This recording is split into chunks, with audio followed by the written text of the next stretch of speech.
Hey there, and welcome to the Confident Woman Podcast. I'm your host, Rachel Brooks. Join me as I sit down and chat with co-hosts, friends, and carefully curated guests and talk about all the things that empower you to become your best and most confident self. So, let's get started. Hey there, and welcome back. Today, I'm excited to share a special episode with you. I recently had the privilege of being a guest speaker at the Breakthrough Fear Summit hosted by the incredible Jackie Kannier.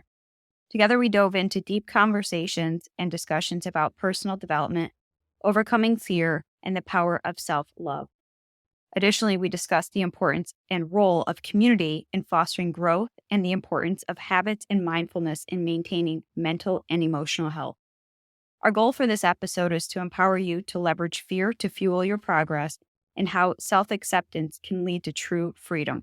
So, buckle up and get ready because we're about to embark on a journey to self-discovery. So let's get started. Welcome to Breakthrough Fear, where my guests share their secrets to how they amplify courage to create their extraordinary lives. Rachel Brooks is here today, and she is a multi-passionate entrepreneur, author, and speaker who helps women feel confident and embrace who they truly are. She's the founder of The Confident Woman, an initiative to empower women through personal growth and development. Rachel is the founder and CEO of I Am Athletics, host of the Confident Woman podcast, and the published author of the award-winning book, Chasing Perfection, A Journey to Healing, Fitness, and Self-Love. Her no-nonsense and holistic approach empowers women through digital courses and programs, easy-to-digest tools and resources, and a robust, inspiring community. Welcome, Rachel, and thank you so much for joining me today. Yes. Oh my goodness. Well, thank you. Thank you so much, Jackie, for just being here and giving me this opportunity to just share my heart with everybody. So thank you. Oh, you're so welcome. And I'm so excited for everyone to share your story. So let's just dive right into that. Can you tell us a little bit about your personal journey and how it's influenced your experience of breaking through let's try that again. Breaking through fear to attain freedom. Absolutely. So my journey probably starts like many, and we get to a place where it's like, is this it? Is this life? Like, how did I get here? There's got to be more. There's got to be something more to what we're doing and striving and achieving. And, for me, that chase for more was that chase of perfection. And that quest was, if I had the perfect life, the perfect business, the perfect this, and all the things that we desire and strive for, then, at the end of the day, I could feel like I'm living intentionally with purpose. And I feel like I've come to this place where I could find that freedom within, that happiness, that peace, that contentment that I was longing for. And what I found in my journey was that quest for more was actually something I was externally seeking. And that was those things externally, like I said, if you had the perfect life in all cases, scenarios, then everything would look good. You feel good, you look the part, and yay, you made it. But in context, it's like, yeah, this sounds all lofty and stuff, and that's like the aspired dream or the hope or ambition. But yet, what is that longing inside? So after this chase that felt like decades of my life, like just huge parts of my life, because as I was sat down to write the book, and I had to do a lot of unraveling and figuring out, how did I even get to this point? And finding myself at rock bottom, I started unraveling, finding those pieces, looking back at my life and seeing the through line. And I realized that everything that had happened over time. And so when we look at our past, right? So our past gets us to where we're at today, which is our present. So in our past, we can look at, okay, what happened, the traumas, the dramas, the situations, circumstances, whether they're our own or that was passed down to us, however we want to look at that, we have to take that into account and figure out how we got to this place where this is the start of something different. Everyone has that in their life. It's whether you're starting a new job, a new transition in life, you maybe just got married, a new promotion, a new, turning that side hustle into the business, whatever that is. how did we get to this point that we know that there's something more for us? So in this context of I'm sitting at this bottom of this pit and figuring out, well, of all the things that landed me to here, I know now not what to do, and start taking the bits and pieces that had served me in my life that got me to where I could potentially go. And so as I'm sitting there with nowhere else to go, it forced me to really reveal my past and start sifting, sorting through all the pieces and figuring out which pieces are going to serve me in the future, discarding the rest, and start slowly climbing out of this pit. And in doing so, it was about really reclaiming that power, owning who I am, owning why and how I got here, because we have to take personal responsibility from that moment we decide today is the day we choose. So that's something that was very personal. And it was a challenge for me because I never looked at it like that. So as we compile and compound all the things that led us to this place, we can look back and say, oh, well, life did that for me. Look at what happened. Oh, and we can play victim, or we can look at it as like, yeah, that was empowering, but now what? So we have choices. And so in doing so, I realized that everything had led me to where I am. But for me to get out, I have to completely change not just my mindset, but also my identity. I didn't know who I was at that point because everything I felt was just, well, if I knew who I was, why would I be at the bottom of this pit? So it took a lot of self-reflection. So climbing myself out of this pit, I started reinforcing new beliefs, new thoughts, new patterns in my life, the way I started speaking to and about myself, to the behaviors of how I started showing up, all the actions that I was doing here in the moment that would lead me to the next step. And in doing so, I didn't realize this at the time, but I was redefining who I am because I had this vision of who I thought I was, but yet clearly that person wouldn't have been at the rock bottom pit. So what was that person doing? What was she speaking about herself? What was she believing? I really had to get crystal clear on who she was. And in doing so, start compiling and compounding, and little by little, we start building those steps and those behaviorals or the behavior or action steps that lead us in those small micro moments to climbing out. And so my journey is unique to me, but yet it's relatable to so many because at the core of it all, we're just human beings trying to do the best we can with what we know. And that was the struggle. That was what I was trying to achieve, was this, picture perfect life that we see plastered across social media, it's a form of almost entertainment. But yet when somebody's sitting at the bottom, that becomes now the hope. That becomes the dream. That becomes the reality of what's possible because we see it through the lens of somebody else, but we haven't experienced that yet. And so now there's this big disconnect, and that keeps sort of like somebody stuck down and feeling that they are less than. And that was something I did not want to feel. And that's something I choose to empower women to not feel as well. Mm.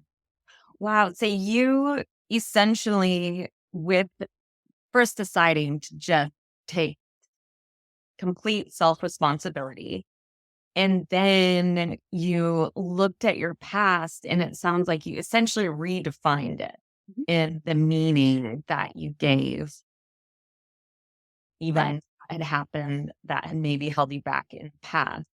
Mhm. And then looked at the identity that you were living from and changed your identity. Yes. Wow, Yes. that is so powerful. So, in changing your identity, can you talk more about that, like what that means, and more about what that looked like for you? Yeah, absolutely. So in changing my identity, I remember I was at this point in this pivotal moment. So I'm still kind of in the pit, kind of on the upside, like not rock bottom yet. I realize now the only way to go is up. So I made that choice and I started looking intentionally for those tools or resources or even guides or mentors. Just I needed hope and inspiration. I needed something because my own discouragement was just keeping me stuck as well. And so when I started doing some of the inner work and asking myself those questions, like, first of all, how did I even get here? But secondly, if I'm the person I believe that I could be or should be based off of external approval and validation, then there should be no reason why I'm here. And so now I'm questioning those things. So as I'm questioning also me. And I didn't understand that because I looked at it as like, yeah, our past there's a lot of stuff that was done to us. But in those moments of now figuring out to reclaim my power, I had to say, well, what if that was no longer happening to me, but what good could come from it so it can happen for me? And so if I could start flipping that narrative, I wonder what else I could start flipping in those little tweaks. So I started changing the narrative about myself. I started redefining what that looked for me. I started speaking life into me. And it wasn't something that you just do overnight, because I remember one of the mentors I had worked with at the time, she had said, well, then who are you? And immediately autoresponder. Well, I'm not this. I'm not good at that. I'm terrible at this. And we just start spitballing all this negative stuff that we speak about ourselves because it lives in our head anyway. And as I'm spitting this out, she's like, no, no, that's not the question I asked you. And I said, well, then what was it? And she goes, who are you? And I said, I'm telling you. She goes, no, you told me everything you're not, but who are you really? And I said, wow, I don't know that, because of all the mess, all of life, all of things that have happened. It's pushed us down that we don't even know who we are. We're just at this point, I'm just trying to survive, or I'm just trying to make it to the next day. I didn't think further beyond my circumstances. I didn't think beyond my situation. I couldn't see that because the hope wasn't there. And so as I started, chewing on this thought of who I am, I had to dump out all the negative beliefs about myself. And in doing so, I wrote them on this paper, and I started taking that same approach. I flipped the script. I flipped the narrative. So if I said, I'm not smart, I would write, well, I am smart, even though I didn't believe it yet. But I wanted to start flipping this. And as I was reframing the narrative, I would go down in that column of the I ams now and start piecing the memories and the moments that would define how I am smart, how I am kind, how I am loving, how I am. Because we're so autopilot to have that fear that tells us who we're not, that keeps us stuck. And we start believing, we build a life around that, because now we're scanning the world for the evidence to deposit in those buckets. And we have those buckets, they're completely filled. So we go through life carrying around all this negative thoughts and our beliefs that become our identity. And with our identity, what do we do with that? That's our stronghold. That's true to who we are. So we start living, acting, breathing out of all of this. And so when I looked at that other side, I said, yeah, there's times I'm not so kind. In fact, I'm not very kind to myself. In fact, yeah, there's those times that I mistreated myself and I don't feel good about that. So I wonder, am I showing up that way for others? And so I just really spun it back on me. I held the mirror up to who I am really inside and started questioning. And so as I'm discovering this I am, I have this vision, and now I'm reimagining who really I am.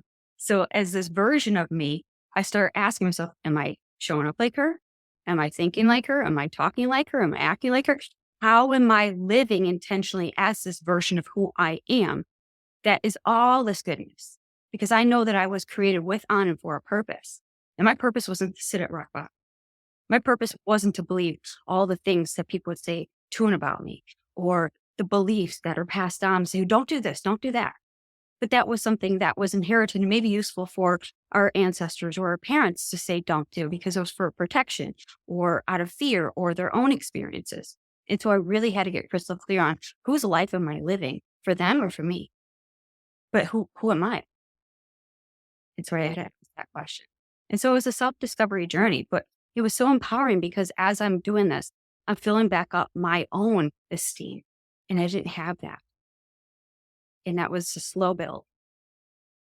So powerful. And I love how you said that you we have all this evidence that our brain is automatically going to go to why we're not smart, why we're not talented, why we're not, and how you flipped it and decided, you know what, I am. And you looked intentionally for the evidence that actually you are what you didn't think you are, because our brains just want to focus on all the ways we're not. But like giving yourself that space to find, like, actually I am, and then being able to just build from that place. Mhm. And like like kind of uncover or rediscover that version of you. Yeah. So amazing. I love that. Thank you. Yeah, it's definitely a journey. And, as you start to turn that corner, it now becomes the intention and the purpose of living because you keep showing up as that version. And it will always evolve day by day. So this is a constant work in motion. Like you have to practice this every day. So every day I have to choose because it's easy to just succumb to the negative thoughts and beliefs because that's complacency, that's stillness, that's comfort. And yeah, sometimes it's a lot easier to pick that over the hard stuff. So it's choosing every day to intentionally walk in alignment and live with, on, and for that purpose that you know that you were created for. And so what does that look like for you? You said, true, you have to practice it every day. So how? What does that look like? Practicing it every day. So that would be for me, it's a form of self care. And so I had to redefine what self care was too, because I thought self care was just, I don't know, getting nails and hair done, maintenance stuff. I'm like, well, that's kind of the luxury extreme of self care, but we're not there yet. Let's just take care of our basic needs. What does that look like? Are you speaking kindly about yourself? Are you filling your mind, your body, and your soul from a place of nourishment? So what are you consuming in that context of five senses, right? So what are we watching? What are we reading? What are we listening to? What are we doing to fill that soul, our inner being? How are we moving our body? Are we even moving our body? Because sometimes we can get stuck in a rut and we just sometimes stay still feels very comforting, but we have to keep moving. And so I've redefined what that looks like. And so for me, that my book is based off of my fitness journey as well. So it's a journey to healing, fitness, and self-love. So I had to redefine again what fitness was. And so now fitness wasn't a form of external, look the part and get strong or, lose the weight and try every single day to keep that weight off kind of context because I didn't build a lifestyle around it. That was the difference. So now looking at fitness as a way of life, I didn't want to externally get fit. I wanted to get fit from within. I wanted to keep my pillars. So I have these four pillars that are my philosophical approach to my own inner health or fitness, health, and well-being, which is fit from within. And that is your mental, your emotional, and your spiritual. Well, then your physical becomes a byproduct of that inner fitness. It reflects because how many times are we like super stressed and we're holding, right? But then as soon as stress releases, we feel like, oh, look, we just lost some weight. And I'm using that as context, and it's not how we go about weight loss, but it's the ebbs and flows. And so as we were starting to get those four counterparts in check, I started now it's easier to keep those four in balance than feel like you have to balance the world. And that's what's hard. When we talk about work-life balance, it seems like, how do we take that whole world and balance it with our inner being? And it's like, we can't. We have to only balance a few things simultaneously to keep that at its high point. So for me, mental health and well-being, again, what am I doing for all of those things? My mind, am I reading things that are choosing growth? Am I reading things or, consuming for inspiration, for creativity, for innovation, for nourishment itself, like the foods I eat? Emotionally, what does that look like? Am I being at one with who I am? Like, for me, my faith is a big piece of my life. So I was checking in with my creator. I'm like, how are we creating today? Like, thank you, God, for this day, right? So I'm checking in with my creator, filling my soul. I do a lot of devotionals, reading, journaling, music, things that just light me up, art, things like that, that's passionate. And then, of course, from physical, I go out and I lift my weights. I go for my walks, my meditations, yoga, just for stretching, things like that to really get my body moving. So when I have those four counterparts in motion, it feels like the four wheels on a car. Now we can go. Now we can get to A to B. We don't have to feel like we're dragging on fumes or running on a flat tire, just hoping to go that extra mile. We're really taking care of that inner being. And those have been practices and pillars that I had to relearn and rebuild. And that's been the foundation of how I've built my life. I love the four pillars. And how does the practice of self-love fit into those four pillars and like really be intentional about self-love, how it impacts your life? Yeah. So, like I said, for self love or self care is a form of self love. And I look at myself as like the fulcrum of the before and after this radical transformation. I just decide enough's enough. I'm choosing me. I don't want the world to define me. I want me to define me. And so self-love was that. I'm reclaiming that. What does love even feel like? Because from an inside looking outward and we're in a place of desperation and despair or depression and anxiety, those things can really rob us of feeling that wholesome love. And so when we don't care for ourselves and we don't start being in proximity of other people, but yet treating ourselves in that way, so we have to reclaim that. How are we, are we caring for all those four pillars, right? That is the foundation of self care that essentially leads to self love because you're taking that time intentionally to check in, nourish, nurture, cultivate, grow, love, all of those things, because that's what's blooming inside. And so as we're doing this, we start really knowing ourselves. And knowing ourselves is one of the highest forms of love too. Because if we look at relationships, we want to have that deep, intimate relationship with our partner. Really know them. The vulnerability, the authenticity. Who are you really? And I had to know me from the ins and outs. And it's been a journey. And I'll tell you what, it's a really cool journey. Really cool journey when you get to be your own best friend and you know everything about yourself. It's beautiful. It's one of the greatest gifts you can give yourself because then you give it out because it's freely. It flows. It's freely. And this is what love is. It's from within. Yeah, getting to know yourself. Yeah, it like that being a form of self-love, like knowing yourself and being able to take full responsibility and choose from that intentional space. I've never thought of it that way, but yeah, that is that is self-love. Yeah, so beautiful. So you founded the Confident Woman, right, to educate, inspire, and empower women. And how does building self-confidence help in combating fears and achieving personal freedom? And how do we build self-confidence? So self-confidence, I always say, for me, I founded the Confident Woman basically out of a need for myself because for context, I struggled for decades, like I said, with body dysmorphia, eating disorders, disordered eating, extreme diet, extreme exercise, self-image, self-esteem, all that. I was like, shut the light off, shut the door, pretend I don't even exist. That's where I was. And I said, well, as I'm redefining this version of myself, I'm like, she's confident. I'm like, but what is confidence? I had to redefine what confidence was as well. So as I'm redefining all these different facets of my life, because when I look at basically I dumped everything out, metaphorically speaking, you dump it out, you sift through the pieces, you take what you want into this new version you're becoming. And I wanted all these, from the characteristics to the personalities to really who I am still that I love about myself, that I had to reestablish that relationship and bring that into it.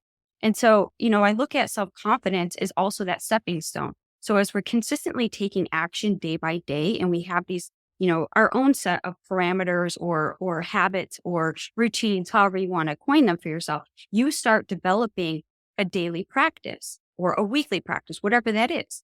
So I always say consistency compounded over time yields results. So whatever we're doing consistently, we're getting good at. And what does that reaffirm?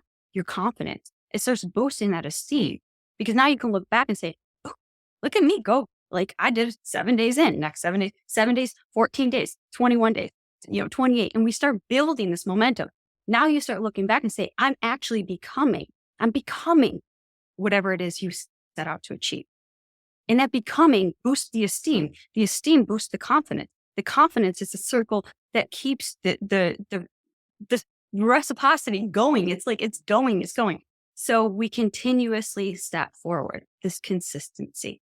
So when we look at what do we do on the Confident Woman, we consistently pour into our members with inspiration, hope, encouragement. We have resources, guides, tools. We're never letting that woman feel like she's alone in this journey because there's so many women that are also on this walk of life trying to do the best they can to become their best and most confident selves. So when she's falling, she doesn't fall all the way because there's women there to catch her. When she's climbing up, she's got another one to pull up behind her. And it's this constant evolution of growth. And it's a constant evolution of women truly supporting, inspiring, and encouraging women to become their best and most confident self. So how much esteem does that take? How much confidence does it feel when you truly have somebody who believes in you, rooting for you, and cheering for you, let alone your own, because you're changing that narrative because you're surrounding yourself with incredible people. And so this is the journey that we call life. And we're doing this together because that version of the confident woman, she's in me, she's in you, she's in the next woman, she's in all of us. But somewhere our light has been dimmed and we've been snuffed out and told that we're not good enough. We're told that it doesn't matter. Your past defines you. You're not worthy enough. You're not accredited enough. You're not smart enough. You're not old enough. You're not any of this stuff, right? At the end of the day, you're not enough. But you are, because you're a beautiful, beautiful woman that was born with, on, and for that purpose. And that confidence has been there the whole time. We just sometimes need to be that spark to reignite it, and together we shine brighter. And that's confidence from within. Yeah. And what a difference it makes to be a part of a community or be surrounded by people who believe in you and who want you to show up as the truest, most authentic version of you, excuse me, whatever that looks like, in giving you that safe space to just be you, which is priceless, right? Yeah. And that's an evolution itself, because you're not going to be you coming out of the gates. Each time you start evolving, you level up and you discover more about yourself. And it's so cool because the me I was even 10 years ago thinking, oh yeah, I'm free. But it's a whole different freedom 10 years later. It's the whole evolution. And yeah, you agree. Totally. Yeah. So it's really cool. So you were talking about the habits, building on the habit for the confidence, the habits of exercise, the habits of mindfulness. How do those habits contribute to a fearless mentality and into creating a life that you love? So the habits are the foundation. So that's basically those building blocks. So if you've already established strong foundational habits based off of the sustainability, so we're looking at the long haul. So when we look to define our life, we're not looking, how do I want my life entirely in a week from now? We got to go a little bit wide on our vision. What does that actually look like? So as we start to reverse engineer that, we're putting in place habits that will build to that vision or to those goals, right? So we take the vision, we break it down into smaller pieces, which are goal setting. So whether it's a monthly goal, a weekly goal, or just daily goals, we're still building up towards something. So I say, if you don't know where you're going, you don't know where to begin, right? We have to have, what do we do with our GPS? Put in destination and it tells us how to get there. But if we just pull up the GPS and say, well, you're not telling me where to go, give it a direction. So now that we have a direction, we have an intention. How are we lining those intentions to move forward and propel us there, right? So kind of like, we got to check the gas, make sure that's filled, the tires are filled. And so we're just kind of doing this self-evaluation. And then that leads us to that road to, successfully achieving those goals or dreams that we aspire. And in that context, it's like, okay, so each one of those is building upon, that's the habits. So the habits will then reinforce the behaviors and we start living authentically as ourselves. And that becomes the life that we absolutely love, because in doing so, we're basically shedding pieces of us as we're going, because we're getting very crystal clear on the direction. We're clear on who we are. We're clear on our motives, our intention, our vision, the people that are coming with us, who's staying on by. We got to get very clear on it. And so we're creating this life that we absolutely love because it's how we've envisioned it. There's pieces of us that we'll want to bring with us, but there's also pieces of us that are going to hold us back. So we have to get intentional again. What is your purpose here on this earth? What are you doing today to move forward and towards that? And it doesn't always have to be milestone progress. It could just be the kindness, the simple acts of kindness. You say, oh, well, I was kind today. Well, that's on my moving the needle forward list, right? So it's little steps like that. It's not always, oh, I wrote a book overnight and now it's a huge success the very next day. It doesn't happen. But, people are looking for that instant gratification and it's not real. It's slow practice, implementing, and doing the things that lead up to the bigger moments. So when somebody says they have an overnight success, no, there's years of building. There's years of that practice. There's years of those failures. There's years put in to building what we see now. And that's the habits. Those are, I talk about that in my other book, which is Fit from Within, and that's our 60 days to finding freedom. And it's built on the four foundational principles of mental, emotional, spiritual, and physical health and well-being. Oh, good. And do you have a story that from your work with the Confident Woman Collective that sticks out in your mind that exemplifies the power of moving through fear and stepping into our power? Yeah, I mean, I could pull tons from myself, but not. I'm actually going to share a recent. Or you either, whatever. I mean, I got a lot. I mean, I came from like nothing to what you just read in my bio. So those are my successes. And I still continue that because I know that I have work to do. I have a mission here on this earth. And that's I'm just here to fulfill it. And so, but in context for the question, one of the women who just came through it's under the Confident Woman Collective. And so we have part of our mentorship and collaboration as one of our collab initiatives there. And when she first came to us, she said, I have this dream, but it's so big and scary. I don't even know if that's for me. I said, dump it out. Like, here it is. Let's go. And so she gets down and she just, pours out her heart and soul and shares it with our ladies at our table. And we're all just rooting for her and said, well, what about this? What about that? So we're brainstorming, we're doing peer to peer. And I remember I sat down with her individually and built out a strategy for her. And she's like, okay, well, that's an online thing. But what I really want is to open a brick and mortar. And now, mind you, this is coming off a pandemic. We still don't know what's happening. We don't know if brick and mortar is a thing nowadays still. And she's just like, I feel like that's my calling. I have to go that direction. So, long story short, we're getting there, and then we got the message, or we're working with her to get to her dream. And we got the message about a month ago, and she said, come to our grand opening. And I said, what? And she goes, the garage gym is a real thing. That vision that I didn't even know this happened within 6 months. She didn't even know that she can even think that big, let alone put it in paper, work with us, and get to that success. And now she has this garage gym that she has always dreamt of, and is now we'll be using it for our event spaces as well. So now we brought in that collaboration, which is what women should be doing now. It's all about that. For us, if we're really truly empowering women, it's about collaborating. Let's do this together. This is where we're going. Join arms, link arms, whatever. Let's go. So I share that just because it was beautiful and fresh, hot off the press. We just did this. I was beaming with her. That I was like, where were you 6 months ago? And she's like crying and didn't even know where I was going, had no direction in life. I was like, here we are. So, and I love that because like the beginning of the story is so common where it's like, we're afraid to really even say what we really truly want. Right. Yeah. And it's like, because you were like, okay, no, just put it all out there. It allowed her brain to go there and to imagine it. But it's like, so often we don't believe that we could do it anyway. And so we just kind of like push it down. And so that's such a beautiful example of owning the truth of, this is actually what I really want.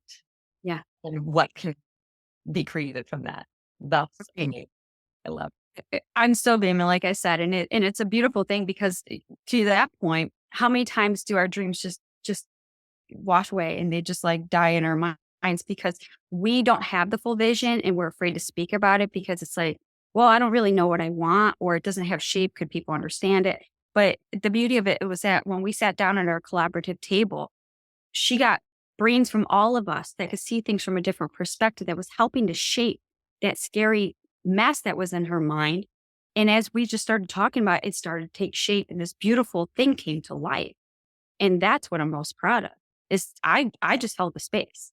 Yeah. The women. So yeah, it's beautiful. Oh my gosh. So that kind of walks us into my next question for you, which is, What has surprised you most through your work with the Confident Woman The Collective? women, the women in general, they surprise me because it's like I said, when the women come into the Confident Woman Collective, they're not beeping with confidence. That's kind of the place. Like I want to learn more about that. How do I become my own version of the confident woman? And many of these women are at those transitional places in their life.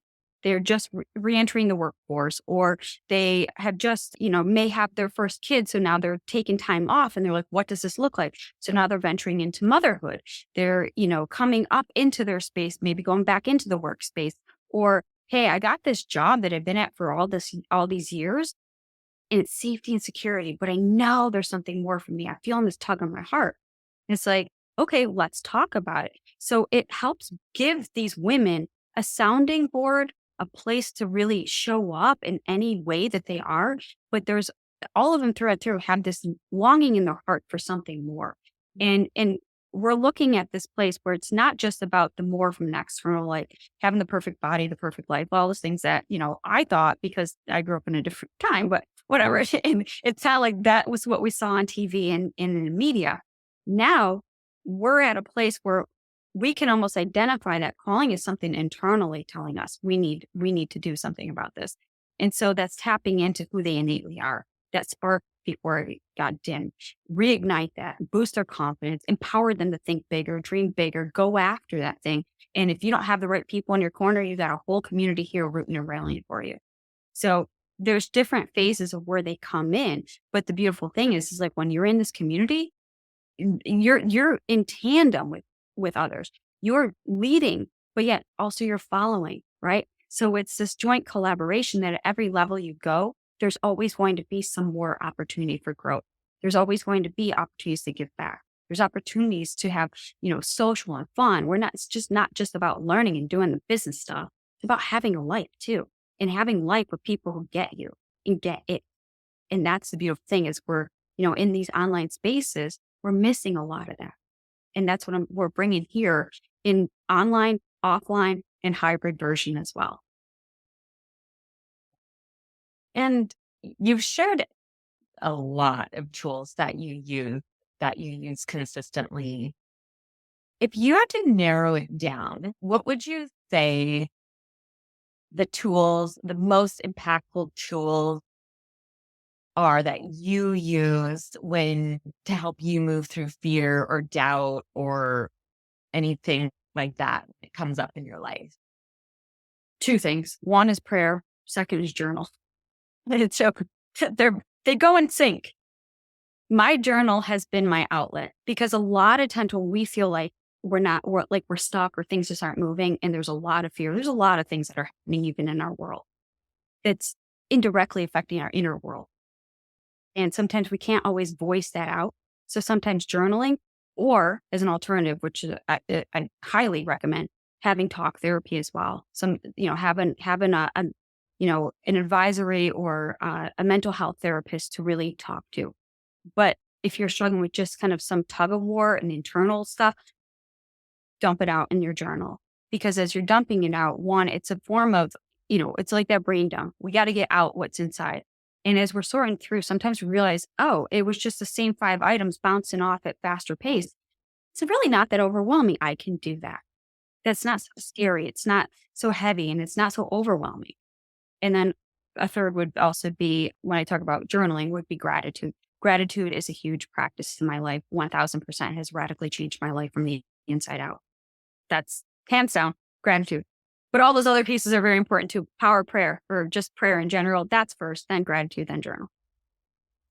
Good. I love it. And so when it comes up in your life, when fear is a part of the journey, your current journey, what do you make it mean? What does fear mean to you? So fear, it's funny because we were just talking about this in the collective as well. And one of the conversations was like, well, how do you face your fears? Like, how do you overcome them? And I said, well, it's not as easy as it's said, like, because there's a lot of you have to build up the courage to at least do the one thing. And I love this quote by Mark Twain. And it's do the thing you fear the most, and the fear of death is certain. And I was like, wait, say that again. Do the thing you fear the most, and the fear of death is certain. So how do we get over fear? We do it. We do the thing. We take messy, imperfect action. We do it scared, and we just learn from whatever happens. It could be good. It could be bad. But fear is not a bad thing. Fear is fuel. Fear is like when it's telling you, oh, don't look around that corner. Now there's ways for like protection, but yet if you can discern that between like, okay, is my physical health in danger? Like my physical well-being versus, oh, that's a scary thing. I'm afraid to ask that woman for help, or I'm afraid to be seen, or I'm afraid to whatever that is. It's taking small actions. So, when we talk about like public speaking, it's a big fear, right? People think, oh my gosh, I'm so afraid of public speaking.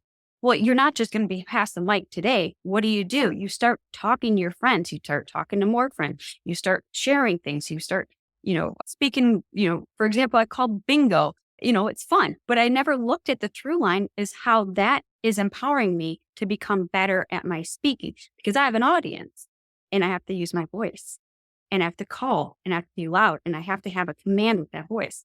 I don't look at that as preparation for public speaking, but fear will tell you you're not qualified to publicly speak, but you're taking the small micro moments and micro steps leading up to the big thing anyway. So fear can just take a back seat because it doesn't know that you're actually in motion to do the thing that you're already working towards anyway. Otherwise, fear wouldn't be peeking around and say, don't do that. You wouldn't even be at that corner if you weren't prepared and ready to do that. So fear is just trying to prevent you from doing awesome stuff that you're called here for. I love it. You said fear is fuel. Yeah, it really is. Moves you forward. And what is freedom to you? Freedom is when you can just be you. And that's the journey, self-discovery. Who are you? But who are you really? So that freedom is found within. It's freedom to really know yourself. And it's not just freedom in that context to just share your thoughts and opinions openly. It's about restraint. It's about control. It's about self-discipline. It's about really knowing who you are because of how you want to live intentionally, that vision of who you are, right? So that woman, she's free to just be in that vision, in that imaginary vision one can create for themselves. What is she doing? Does she feel stifled in a box? Is she stuck standing in a corner in the darkness? No, she's free. She's freely living passionately. She's freely on purpose. She's free to just be her. And who is she? She's you. She's me. She's the confident woman within. So beautiful. Is there one final message that you want to leave us all with today? Yes. So in all of this of me just sharing bits and pieces, my stories to the successes of the women that come through the confident woman to just, relatable stories that we find in ourselves, listening in and tuning in. At the end of the day, it doesn't matter, what happened to you, but how it's happening for you. What are the lessons and the blessings that come from what was? Because today is the moment that you choose to decide differently. Yes, there's always some jerk who does you wrong or some mistakes that you've made or, there's a lot of stuff, but we can't be judged and held back by that. And so when we start holding on to that, that becomes, again, your identity and it's the story that you keep telling yourself. And so stories and identity go hand in hand. So our whole goal is to really get to that point, know who you are, because when you know who you are, you have the power to create your own story.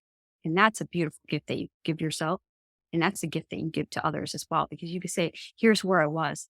This is who I am today. This is where I'm going. You become the hope and light for others that are just like you, that are challenged and feeling stuck and feeling like they don't have that purpose and that place here on this earth. So you have the power to create your own story. Give that gift to yourself. Thank you, President. Thank you. And tell us, where can we find you? Where we can find you on social media? Where can we purchase your books? All that good. Yeah, all the good stuff. So you can find me online. My website is iamrachelbrooks.com. All my social media handles are I am Rachel Brooks. And of course, my book, Chasing Perfection, Your Journey, Healing, Fitness, and Self-Love, as well as Fit From Within, 60 Days to Finding Freedom, all available on Amazon and everywhere books are sold. including Audible on my Chasing Perfection. All right. Gotta love Audible, right? Yes. Yes. Well, thank you so much for being here today and for sharing all of your wisdom. So many good little nuggets to take away. So many. So thank you. Thank you so much. Thank you. Hey there. Thank you so much for joining me on today's episode of the Confident Woman Podcast. If you enjoyed today's episode as much as I did, please be sure to like, subscribe, and leave us a review. Thanks again for listening.